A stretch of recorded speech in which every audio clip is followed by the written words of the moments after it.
What's up, guys? Jordan McAbee here, fantasyracingonline.com, and today we're going to talk about the Saturday race at Pocono, the Pocono Organics CBD 325. It's a doubleheader weekend at Pocono this week, so there will be a race on Saturday and a race on Sunday.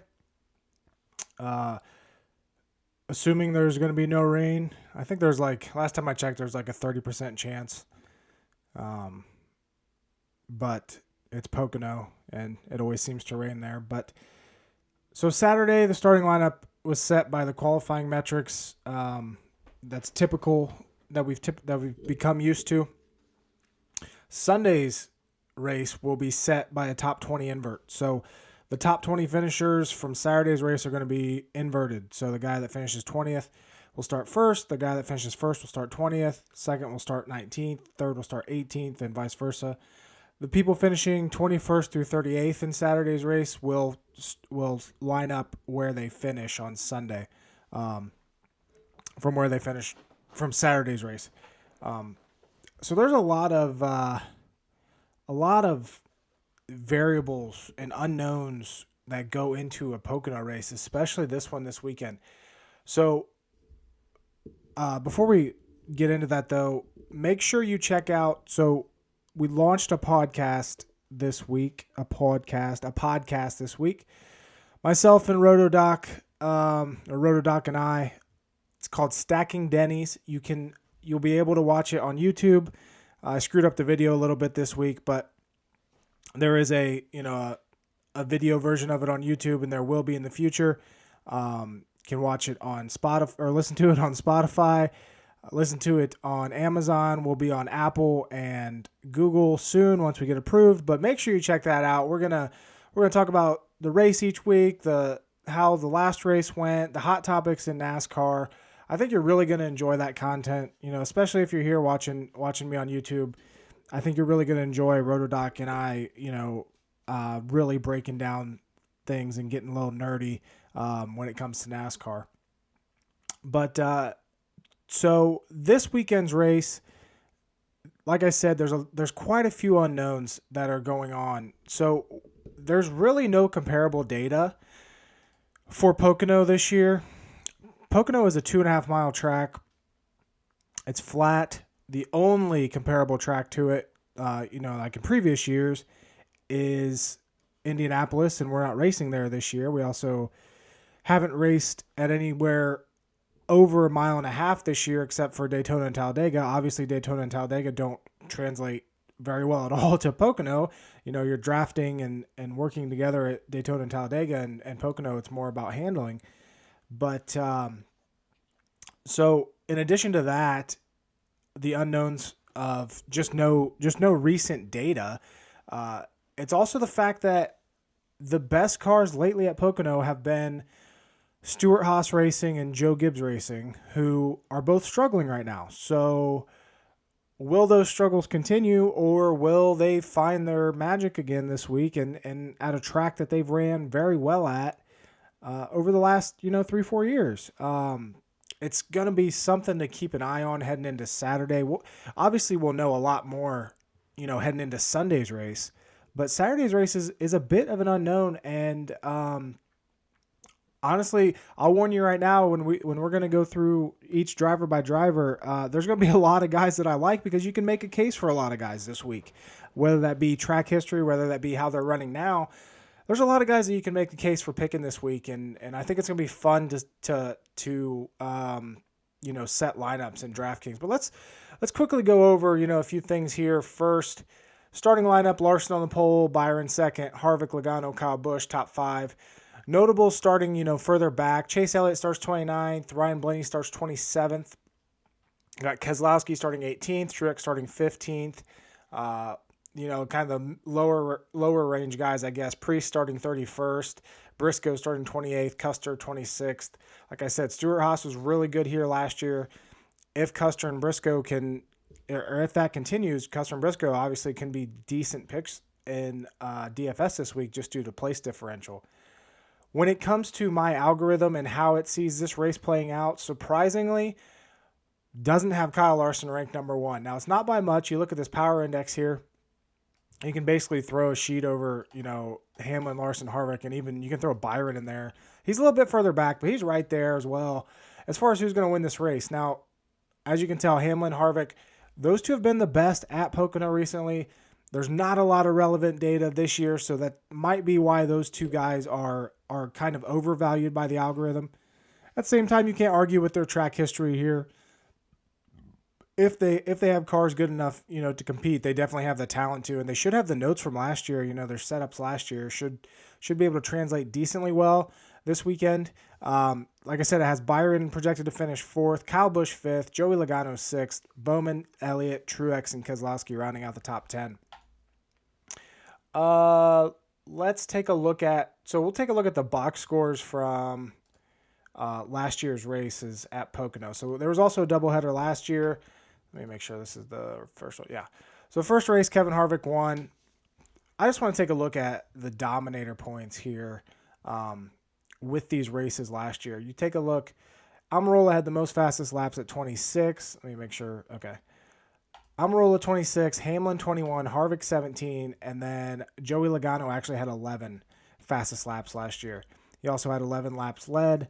Almirola led the most laps last year at 61. Hamlin only led 10. Harvick, who won the race, only led 17. And then I hate this display for PDFs on NASCAR media site. But and then Ryan Newman led 13. So just to address that, and like I said, Pocono can be kind of random. So there's going to be a lot of strategy that comes into play in these races Saturday and Sunday, and a lot of it's going to depend on where teams want to position themselves heading into that final stage. So do they want to go for stage points and possibly a stage win, or do they want to go for the race win? Because it's typically a different strategy. Just because this track is so big, you can pit 2 or 3 laps before the stage ends, and you're not going to go a lap down. So when you pit, everyone else comes and pits during the stage caution. You're going to cycle up back toward the front. So we're going to see varying strategies, and there's really no good way to know which teams are going to do what. It's really going to depend on if someone has an early penalty or something wrong, that they like a loose wheel or something early and they have to come pit. They're probably going to stay out and try to get that track position at the end of the stage as opposed to pitting early. Even like someone like Kyle Larson, if we think he's going to lead most of the first stage, what's his strategy going to be? Does he want to take the strategy? Does that team want to take the strategy of going for the race win, or do they want another playoff point by getting a stage, or do they want both? It's really hard to tell. We see a lot of different, teams. Typically, we'll see, the teams that pit early in stage 1 will do the same thing in stage 2. And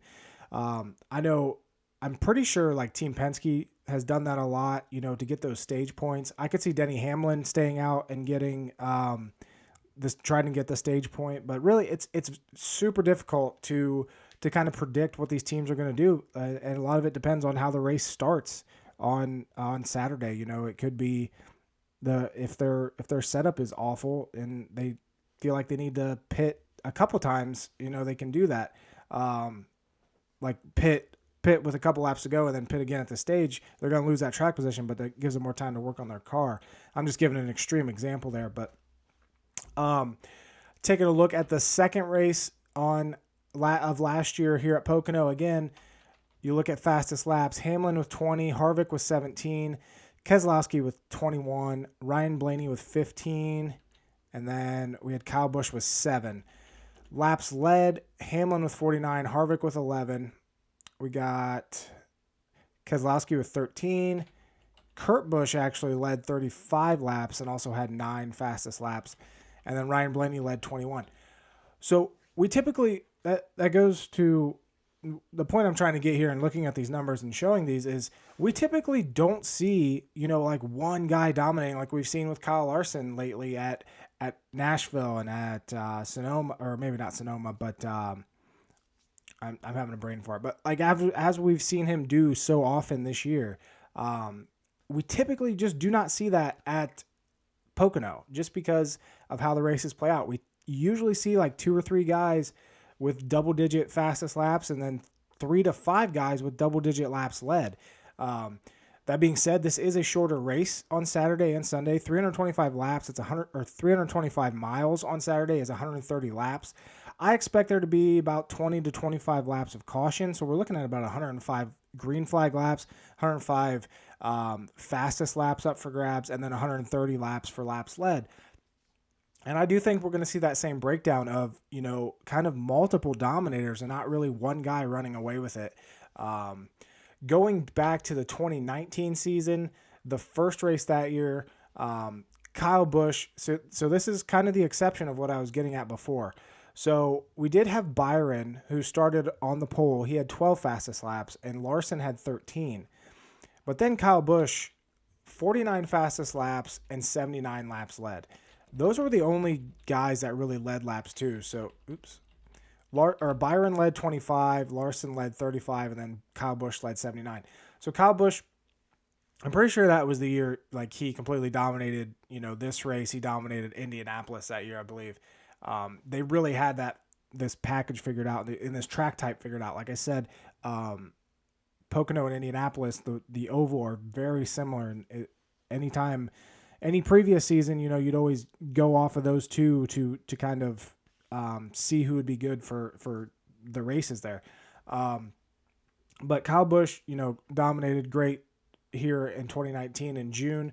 Looking at the July race from that year, we got back to fastest laps, Harvick with 37, Kyle Busch with 29, Hamlin with 22, Larson with 18, and then laps led, Kyle Busch 56, Harvick 62, Hamlin 32.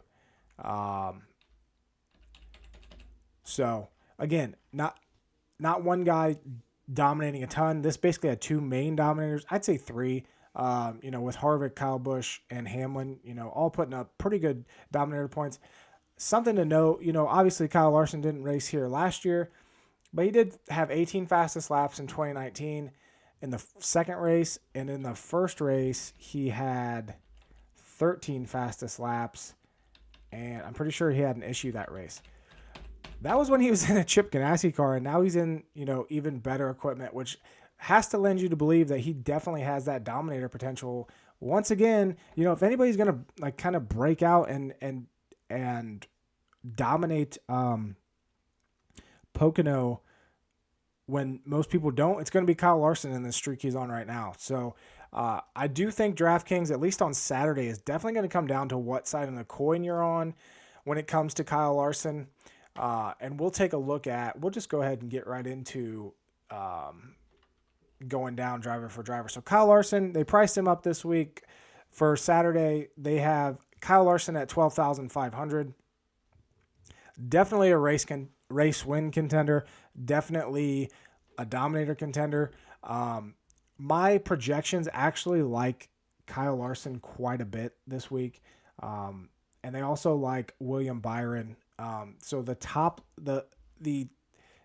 optimal lineup, according to my projections for DraftKings this week, is Kyle Larson, William Byron, Denny Hamlin, Eric Jones, Cole Custer, and Ryan Newman.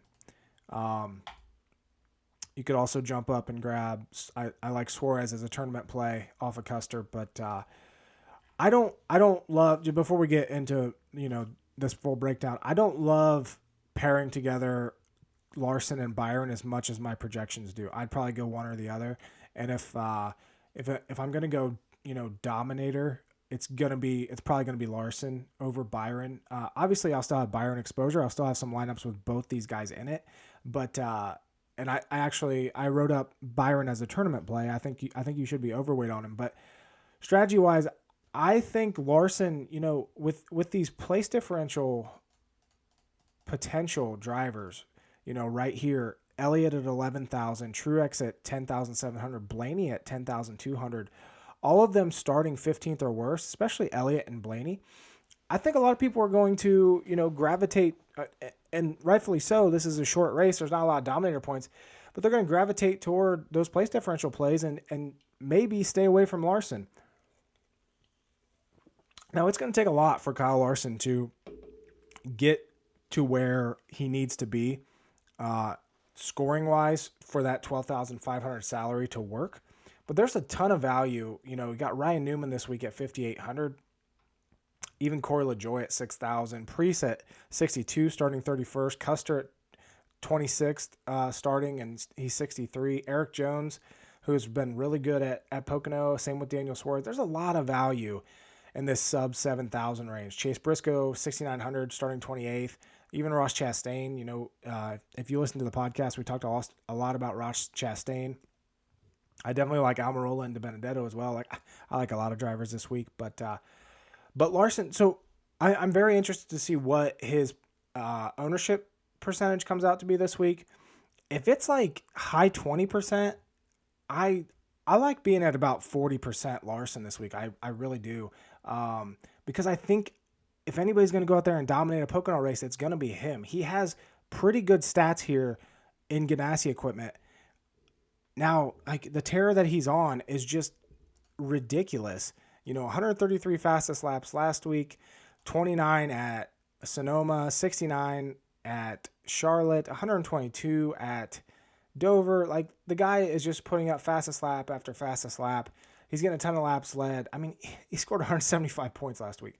Yes, he's starting from the pole.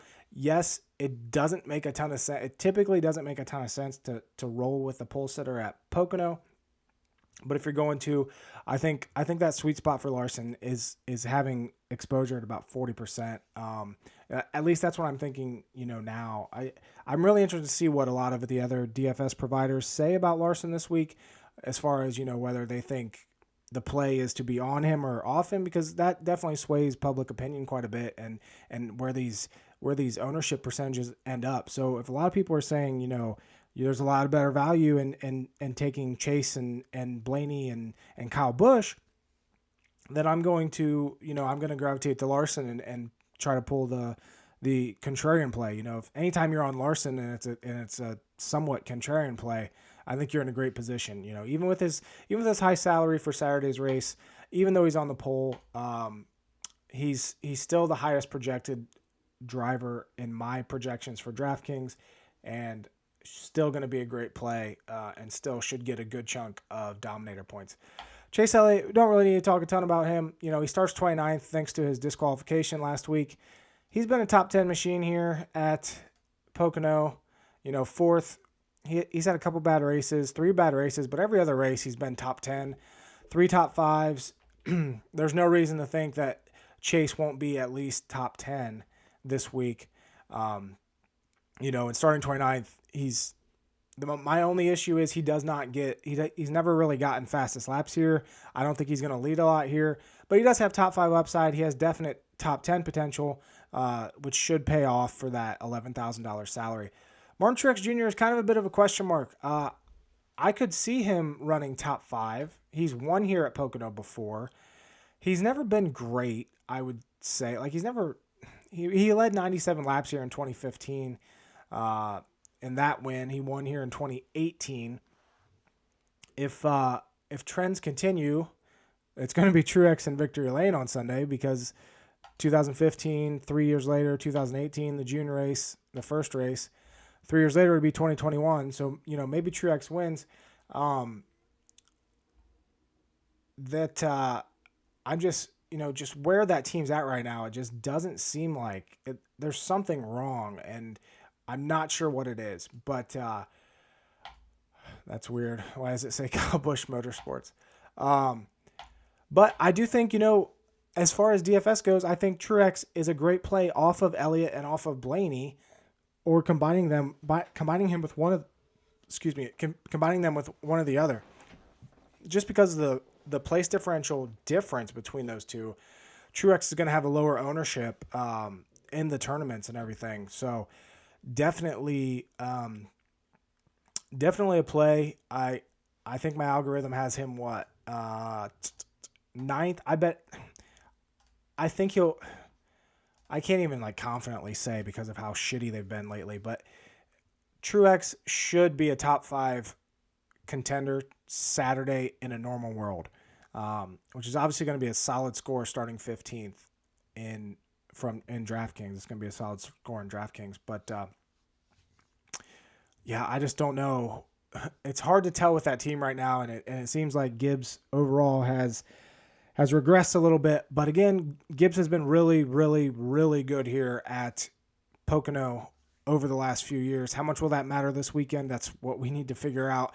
And that's what we're going to get a good idea with on Saturday. It's just hard going into Saturday, saying, Gibbs is going to be the team to beat, just going off of old data like that.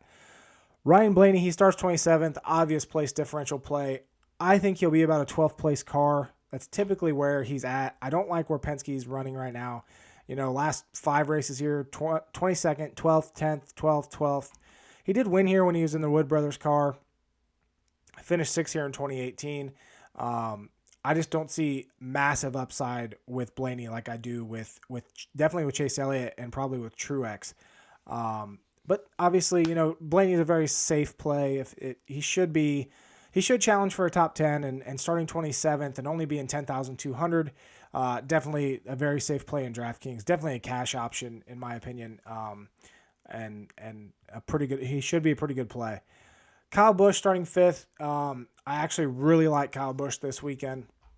He's really good at Pocono. Like I said, if Gibbs has their shit together this weekend, Kyle Busch has, you look at this.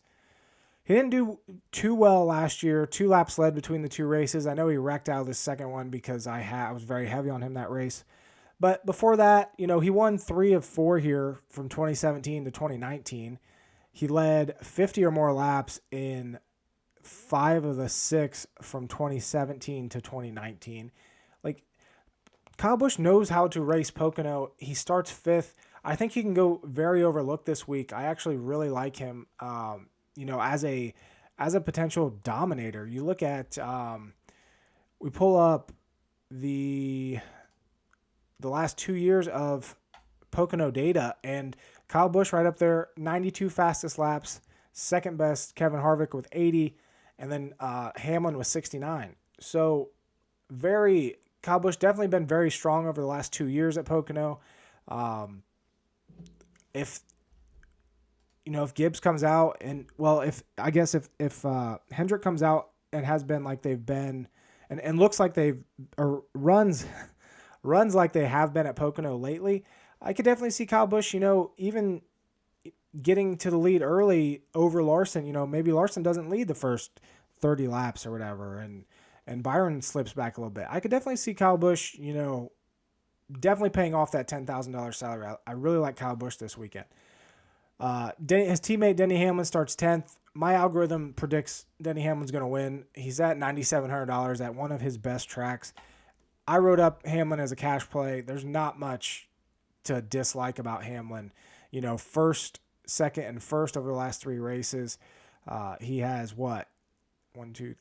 6 wins here, a second, 2 thirds. Just a great track for him.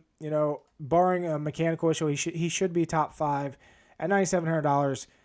Great play in DraftKings. Great play in any place differential league, in any fantasy game overall. Denny Hamlin is a great play.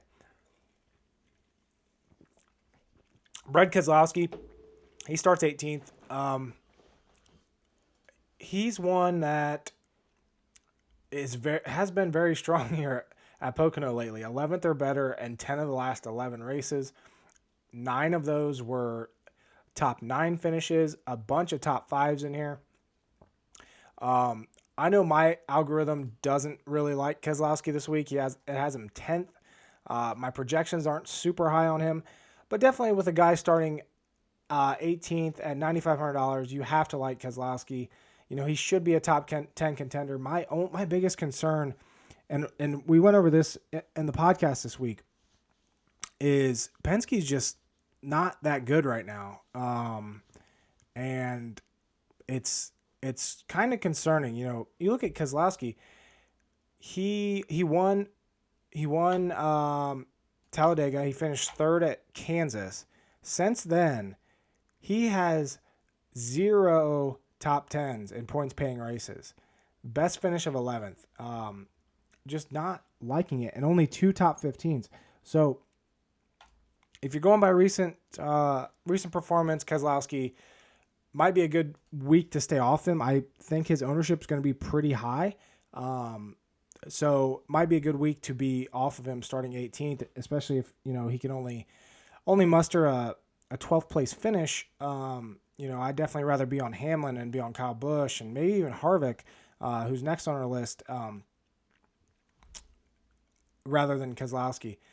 So Kevin Harvick, $9,300 on DraftKings. He starts third. If you would have told me at the beginning of the season that Denny Hamlin would be $9,700 and Kevin Harvick would be $9,300 in DraftKings at Pocono, I would call you absolutely insane. But here we are. This is 2021, guys. So Harvick starts third. Did the gains that Stewart-Haas Racing make last week at Nashville, will that turn into a good performance here at Pocono? It's going to come down. Harvick's going to need to dominate some in order for this to pay off. Starting third, definitely going to need to lead laps. I don't know if he has the car to get fastest laps. He just hasn't put up many fastest laps this year. But you look at his record at Pocono, and he's great here. Top 4 in all but 2 of the last 9 races, and one of those was a 6th, and the other one was a 22nd. Always a threat to win here, it seems like. And like I said, though, my only concern is he's just not putting up fastest laps this year. And at $9,300 and starting third, you're going to need, apparently he drives for BJ McLeod Motorsports now. What the hell, DraftKings. But starting third, you're going to need those dominator points. This actually reminds me, so going back to switching gears here for a second. So here's a quick, little spreadsheet of where my algorithm has each driver compared to their so very basic DraftKings points here, not taking into account any dominator points. So it has Truex finishing 8th, or Truex finishing 9th, Elliott finishing 8th, and Blaney finishing 12th. Base scores, they all outscore Kyle Larson this week. So this is going back to the where you should be on Kyle Larson and why I can completely understand why you should be like, this is not the week to take Larson starting from the pole and price so high in DraftKings this week. But so let's say Chase Elliott finishes 8th. He's 57 DraftKings points. If Kyle Larson finishes 2nd, or even if Kyle Larson finishes 1st, he only scores 45 points. So you're gonna need, if he leads 50 laps, that gets him to over Chase, and he'll probably throw in 20 fast laps at that rate. Can he lead 50 laps of a 130 lap race? Absolutely. Now, if Chase Elliott finishes 5th, again, it just kind of brings into focus what you need out of Larson to, you either need, so if you're on the Larson train, you're definitely not going to be able to fit. You're not going to put together a great lineup if you're fitting Larson in 2 of those place differential plays. But you're probably going to need one of those guys to have issues just because of where the ownership's going to come up, with Elliott, with Truex, with Blaney. So you're going to need Larson to dominate. You're going to need him to finish up front, top 3 for sure. And then you're probably going to need one of those guys to have issues and definitely, not sneak in the top 3 finish. But that brings into, it just brings into play, the strategy of being overweight on Larson. In order for him, he can't just outscore Chase Elliott though, or Blaney or any of these other guys. He's got to kind of significantly outscore them for it to make sense with a lineup, unless we're getting, guys down here in this under 8K range that are finishing top 5. Definitely a possibility, but nowhere near guaranteed. You're not looking at Ross Chastain and Eric Almirola and saying, oh, they're definitely going to finish top 5 this week. Is it possible? Yes. But that's what you're probably going to need for a Larson lineup to make it, especially if you're hitting, Larson and Elliott in one lineup, which I don't hate. But you're going to need Larson to get a significant number of dominator points. So you take a look at this column right here is just salary divided by DraftKings points. even with him with 50 laps led and 20 fastest laps and putting up 66.5 DraftKings points, he's still not even really super close to Chase Elliott when it comes to dollar per point. You put 70 laps led and it gets a little closer. And then, 30 fastest laps. That's kind of where you're going to need Larson probably to, to end up this week, sort it by dollar per point. Is it possible for him to lead 70 laps and get 30 fastest laps? Absolutely. Is it a guarantee? Is he as a slam dunk of a pick as previous weeks? I don't think so.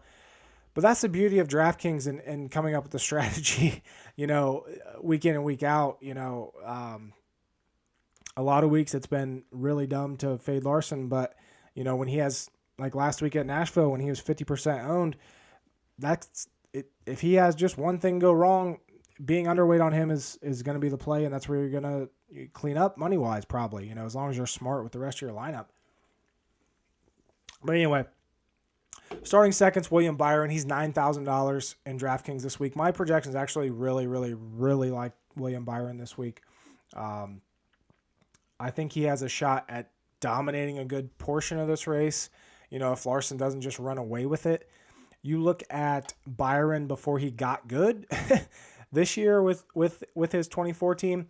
He was always a threat, I'd say, here at Pocono for at least a top 5 finish. He led 10 laps here in 2018. First race of 2019, he led 25 laps starting from the pole.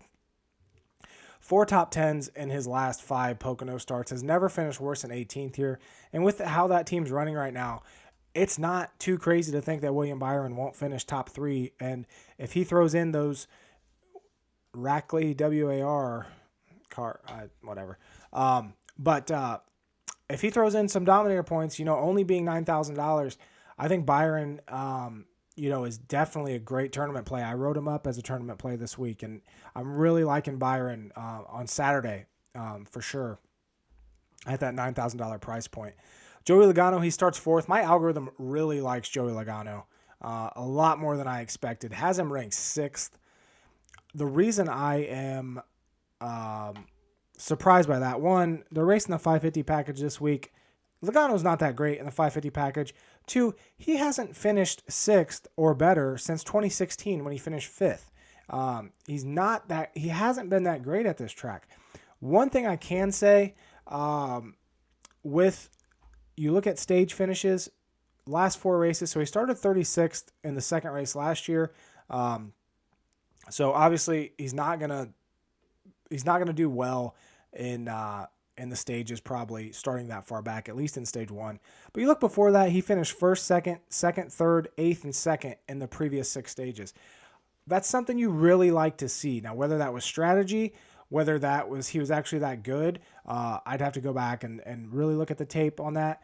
The driver rating, no driver rating better than 100 in those races tells me that was probably strategy, but that's the variables we talk about with Pocono, and what can kind of go on in these races. He gets a well-timed caution and then strategy plays out. He ends up finishing 3rd. He's obviously going to be a great pick. So as far as this weekend goes and Saturday's race, I'm not super high on Logano, definitely not as high as my algorithm is. Do I think he could sneak in a top 5 finish? Yes. He's actually finished top 5 in, his last 5 races have been 10th, 4th, 17th, 3rd, and 5th. But there's very little dominator upside to me with Logano. So for him being, let me pull up 13 fastest laps over the last 4 Pocono races. That's just not going to get it done. You can say the same thing about Byron, though, with 13 fastest laps over the last 4. But with how that team's running right now, you have to think that he's gonna be able to put up some fastest laps. A few things to note, looking at this chart, by the way, this is 2019 and 2020 Pocono races, so 4 races for most of these guys. Alex Bowman, 1 fastest lap in 4 races. Chase Elliott, 5 fastest laps in 4 races. Truex, 6 fastest laps in 4 races. Just interesting things to note. that some of these top guys just aren't getting fastest laps at Pocono, whether that be they're not very good here or just track position, or maybe they just had, a string of bad races in a row. But something to keep an eye on there. Alex Bowman, he starts 13th. He's $8,600. After last week, Alex Bowman is absolutely dead to me, which means he'll probably go out and run top 5 this week. You can't. It's hard to bet against a Hendrick driver. $8,600, starting 13th. He probably has top 5 upside just because of the car that he's in. As far as his record here at Pocono, he finished 9th last year. He has a 3rd. Other than that, he's struggled quite a bit. And like I said, he's dead to me. But as far as, DFS, he's a decent play. I don't love him. I probably dislike him more than I should, but he's all right. Kurt Busch, I actually like him as a tournament play. The reason being, I like what I saw out of the Ganassi cars last year at Pocono and Indianapolis. It's been a while since Kurt Busch has had a great race here at Pocono. He starts 8th, but that's why he's a tournament play. Not being super overweight on him, but being overweight on the field, I think, gives you a bit of an advantage. I also like Christopher Bell. Again, he's in a Gibbs car. He starts 9th. He's $8,200. As far as his record here at Pocono, 4th in the first race last year, and then he wrecked after finishing 3rd in the first stage in the second race last year. So definitely like Christopher Bell this week. Another reason, and we'll get to Eric Jones later, but so obviously Bell is in the car that Eric Jones was in. Like I said, Gibbs was really, really, really good here lately, and if that continues this week, another reason to like Christopher Bell, especially Eric Jones. You look at his finishes here at Pocono in a Gibbs car, 29th to start out with, not that good, but then 5th, 3rd, 2nd. He had an issue in the first race last year, then rebounded and finished 3rd. Even with Furniture Row, he finished 3rd and 8th. Great check for Eric Jones. I actually like him this week in the Petty car, but that gives you a little bit of a bump up for Christopher Bell. Starting 9th, definitely a tournament play. I really like that. Getting off the Buescher chalk, even the Reddick and Austin Dillon chalk, maybe even the Bowman chalk. Christopher Bell should be low owned. I honestly think he could finish top 5, which is obviously going to be a great value for an $8,200 driver. So like being overweight on Christopher Bell. More than Kurt Busch, but also Kurt Busch, if you're looking for a tournament play, he's an option. Chris Buescher's next up. He's $8,000. He starts 25th. Obvious place differential play. I think a lot of people are going to be on Buescher this week. You look at his track record here at Pocono, 10th, 16th, 14th, in 3 of the last 4 races. He has a 17th in there. He won here back in 2016 with that fog race. That was more luck than anything, but he does have a win on his record here. He should be about a mid-teens driver, I'd say. Definitely an option. They priced him up well for this race at $8,000. I forget what they priced him at for Sunday's race, but Buescher's definitely in play. He's relatively safe. He should give you a top 15. I don't love the price, for a guy that I don't think has. He might have top 10 potential, but it's not guaranteed. So I know my projections overall don't love Chris Buescher, but I can see why people do, and I can see why he would be a safe option. Tyler Reddick, he struggled here at Pocono last year, so you can kind of throw those races out. He finished 30th and 35th. You look at Indianapolis, which, like I said, is the most similar track to Pocono. Christopher Bell finished 12th last year. But Tyler Reddick, he finished 8th. That team is, after all those top 10s, now all of a sudden they have 2 straight 19th place finishes. If they can get back up, if it's Chevy power again this week, definitely I like him. I like Reddick as a pivot off of Buescher, definitely. Let's take a look at what he did in the lower series. I know I was looking up Ross Chastain here before, but let's pull up Reddick, Tyler Reddick, in the Xfinity series. So at Pocono, He finished second in 2019 and ninth in 2018. I wonder if he ran the truck series here. So in the truck series, Reddick finished third in 2015. So yeah, like I said, I like a lot of drivers this week. I definitely like Reddick as a pivot off of Buescher in Saturday's race. He's starting 16th, but I think Reddick has a lot better top 10 upside than Chris Buescher does. So definitely like, pivoting off of Buescher in that and staying away from the pure place differential mindset and, going with Reddick there. Austin Dillon, he starts 12th. He's $7,800, $7,700. I don't know. I mean, he'll probably finish about where he starts. Maybe sneak into the top 10, but it's not enough for me to like it. I actually like Eric Almirola, who's next up, starting 11th, one spot better. At $7,300, I wrote up Almirola this week as a tournament play. I really think Stuart Haas is going to come out and flex their muscles again this week, and I think this is going to be the week to jump on the Almirola train. You got a perfect storm of he's priced a little too high, he starts way too high, and public sentiment on him is just stay away like the plague. I think Almirola is going to go super low owned. I like being double, triple, maybe even quadruple the field. Maybe not going that crazy. I get a little crazy sometimes when I make lineups, but I like playing Almirola this week. I really do. So you look at, and you can read my article on why, but you look at, so last year Almirola, he finished third at Indianapolis. You look at, this has Harvick. You look at, just a second. Coming off that fourth place finish last week at Nashville, which is a flatter track, keyword there, flatter track, Nashville. You look at Richmond, he finished 6th, which was a flat track. You look at Phoenix this year, he finished 11th, which is a flat track. His average finish this year is 24.1. He's finished 11th, 6th, and 4th on the flat tracks. Bring up Eric Almirola's Pocono numbers. 5th, 3rd, 12th, 10th, 25th, and 7th since joining Stuart Haas Racing.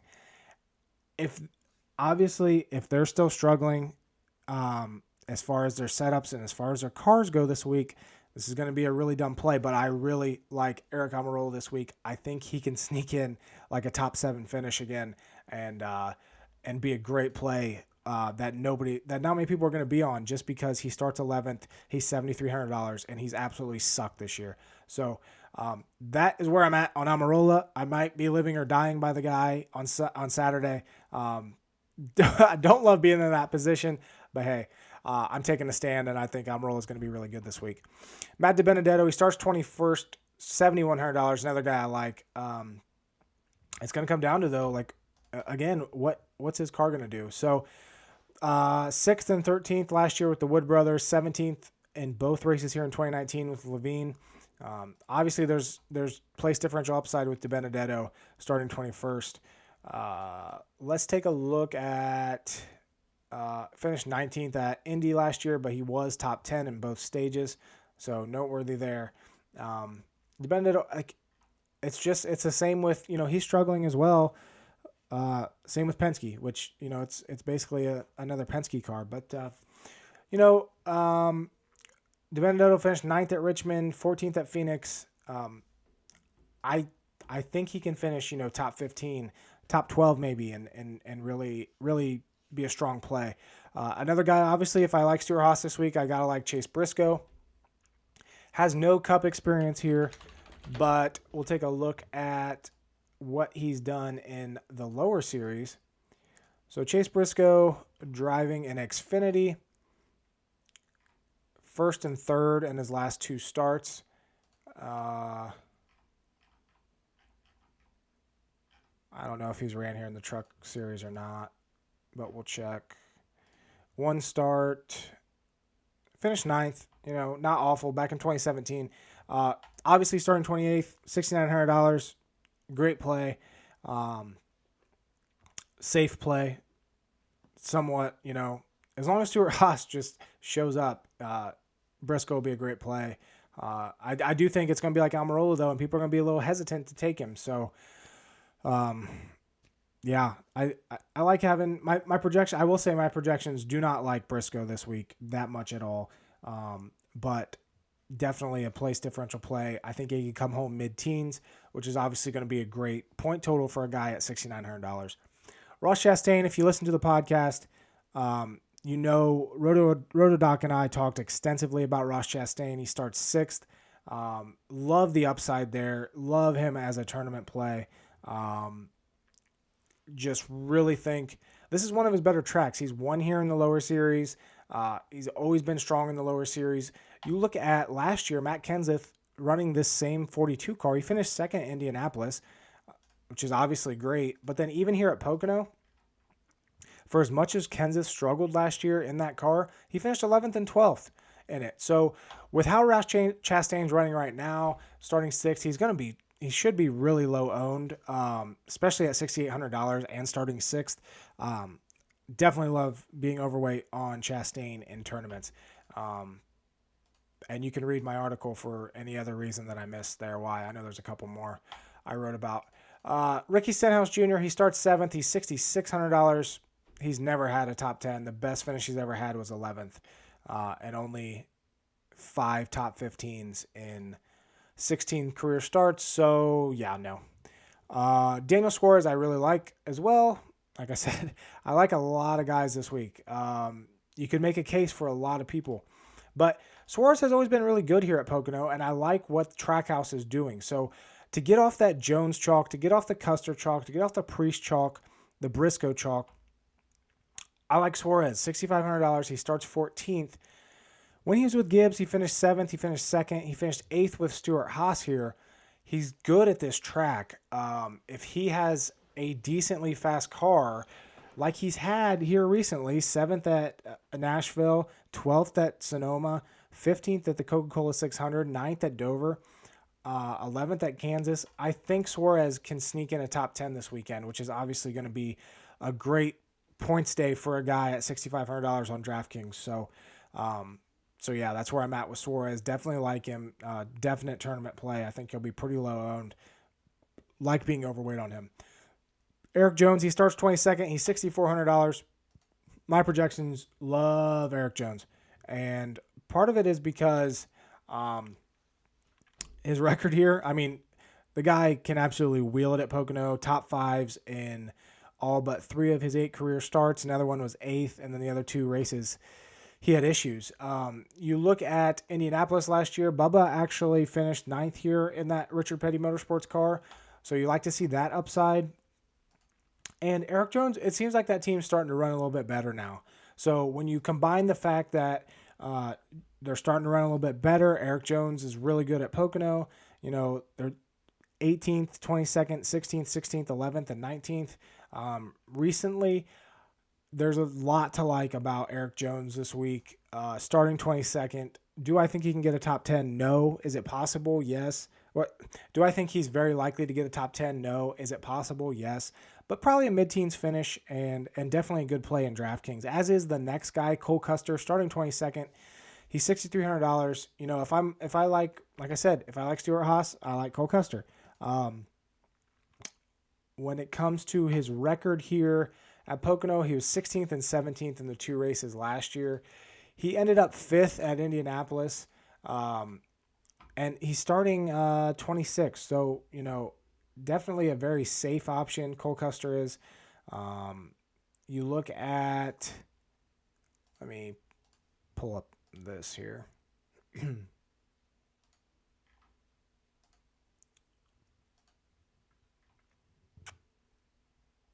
He was running like 15th at Phoenix before he got put in the wall by Bubba.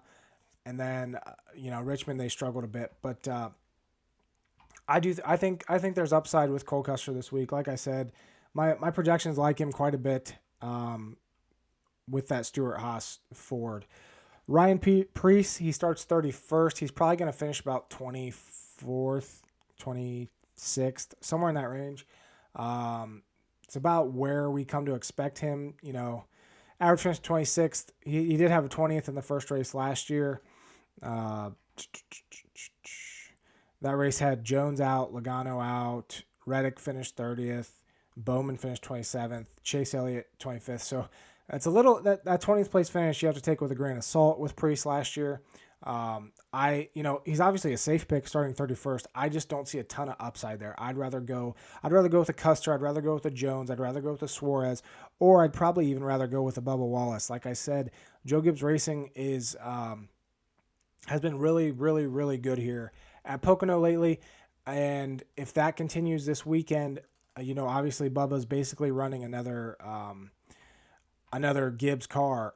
Now, his last 4 races here in petty equipment, 20th, 22nd, 22nd, and 21st. If there's even a slight bump with Gibbs equipment, I think Bubba is a really solid pick here, especially sandwiched between these Priest, Custer, Jones guys starting further back. I think Bubba's a definite play in tournaments and being overweight on him for sure. Corey LaJoie, that team is running and getting finishes.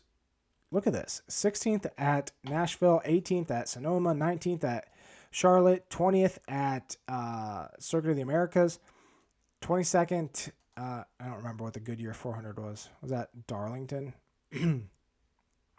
Anyway, if he was priced lower, I'd like him more.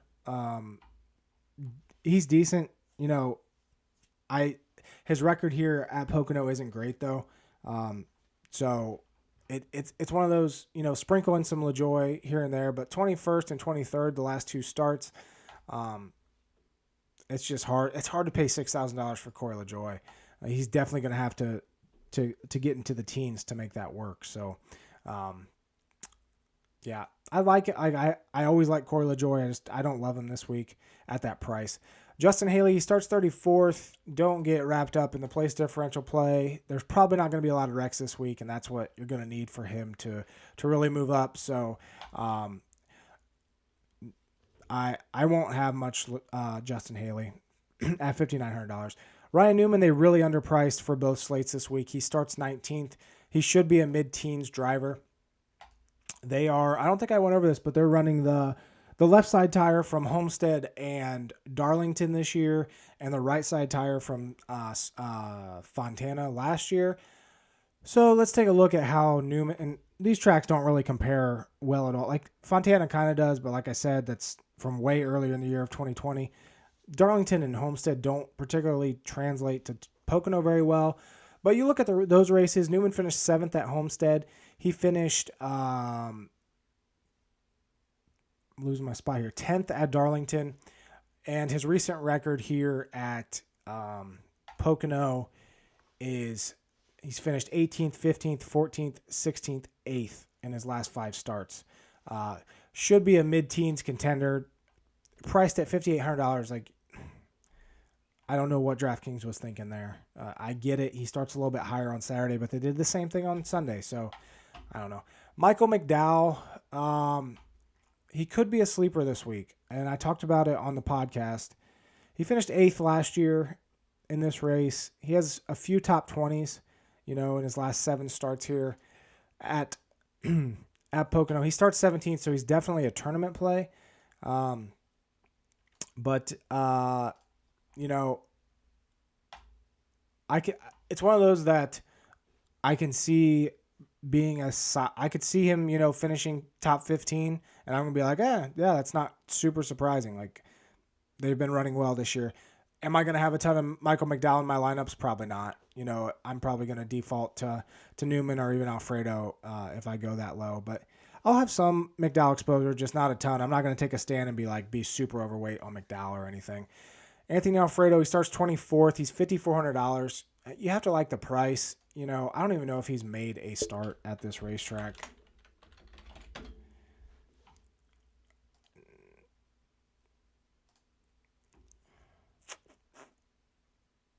Come on.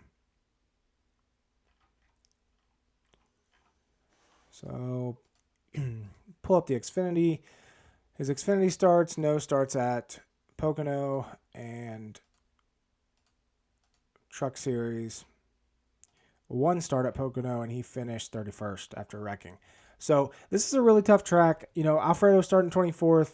the price seems like it's kind of attractive, $5,400 to stuff in pasta, but should be low owned. You can obviously go overweight here and go like 15%. Alfredo, I think that'll be overweight on him, and hope he, brings that forward home 18th. But the chances of that happening aren't super likely. So I'm not going to have a ton of Alfredo. I'll say that. As far as the back markers go, this isn't a place to pick back markers. The only way they're going to move up is through Rex, and they're not going to move up. You're not going to see Cody Ware passing even Justin Haley probably on the track. So not a week for back markers. I'm not interested in punts this week, and yeah, if I'm going to do a punt, it'll be Alfredo, starting 24th, but definitely don't like that. So yeah, that's Pocono Saturday. So like I said, it'll be Saturday's race, and then we'll immediately know Sunday's lineup. As far as content, I hate doubleheaders, just as much as I hate same day qualifying. I'm going to work my hardest, I'll definitely get the actual articles up, my projections up. But as far as doing videos, like I usually do 2 videos, one for Slingshot, one for DFS. I don't know if I'll be able to do it. It just depends on when the race gets done on Saturday and how long everything else takes. But if I don't, good luck on Sunday, and definitely good luck on Saturday. And make sure you check the website for not only all of my free content, but the Stacking Denny's podcast. I really think you guys are going to like it, and let me know if you've listened to it. Let me know what you think. So good luck this weekend at Pocono, and maybe talk to you again before Sunday. If not, we got Road America next week, I think. I think that sounds right. But good luck. See ya.